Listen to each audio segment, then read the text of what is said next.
Meanwhile, up on Mount Sinai, Exodus 32 verse 7 following, Moses successfully prayed for God to stay his wrath. He then came down the mountain and was confronted by the appalling scene of drunken revelry, blasphemy, adultery and idolatry, and some say even murder. Outraged and apparently in anger, Moses took the tablets that were given to him by God and hurled them to the ground, shattering them. Now the question is, how could the great and humble Moses apparently fly into a fit of rage, lacking all self-control? We can accept the fact that Moses was a sinner like all of us and his anger got the better of him, but being one of the greatest men that ever lived, his actions do deserve some consideration. And the following are two suggestions. Rabbeinu Bechaia says that when Moses descended from the mountain, the letters on the tablets written by the finger of God disappeared. The tablets containing the Ten Commandments, you see, were compared to a body and a soul. The stone was the body and the letters were the soul. So when the heavenly letters fled back to heaven, the tablets became incredibly heavy and Moses was simply unable to bear their weight and he dropped them.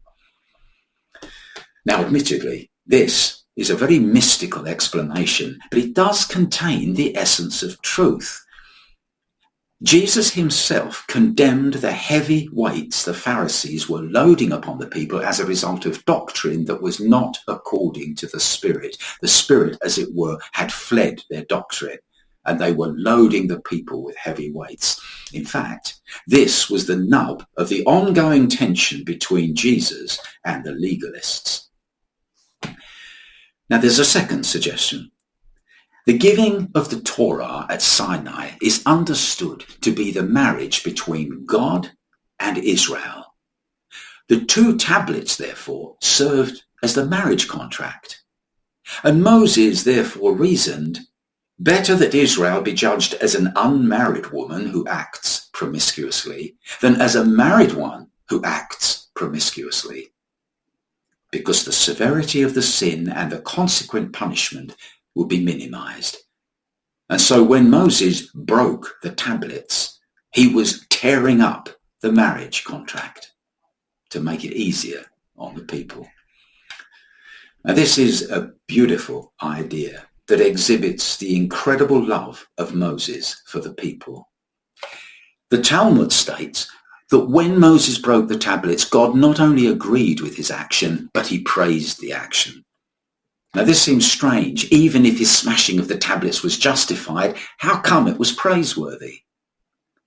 Rashi links this idea with the final verses in the Torah, Deuteronomy 34, verse 10 following. Speaking of Moses, it says, all the great wonders that Moses performed before the eyes of the Jewish people. Now, Rashi says, this wonder that Moses performed before the eyes of all the Jewish people was the smashing of the tablets. God agreed with his action and praised it. It was a great wonder.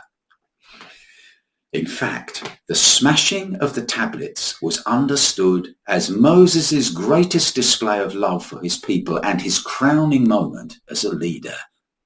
Why? Because his entire existence was Torah. His life's mission was to receive it and teach it to Israel, and Israel would teach it to the entire world.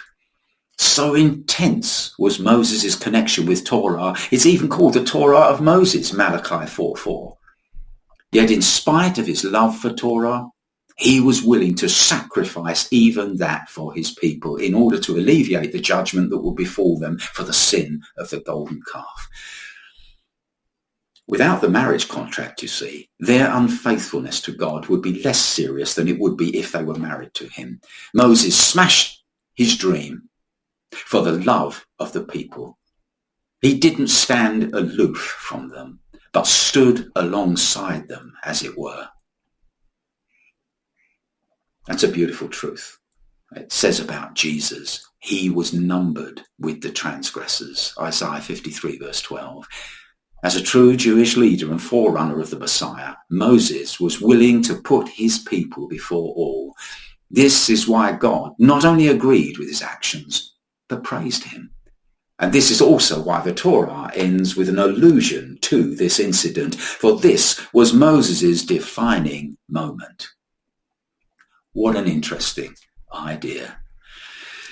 Now next, we'll return to the fact that the Jews committed a terrible sin a mere 40 days after receiving the offer of the Torah. How could they fall so fast, having seen all the miracles and having been offered the Torah? They transgressed the first two of the commandments, those commandments they had heard from the voice of God himself. We'll look at that next.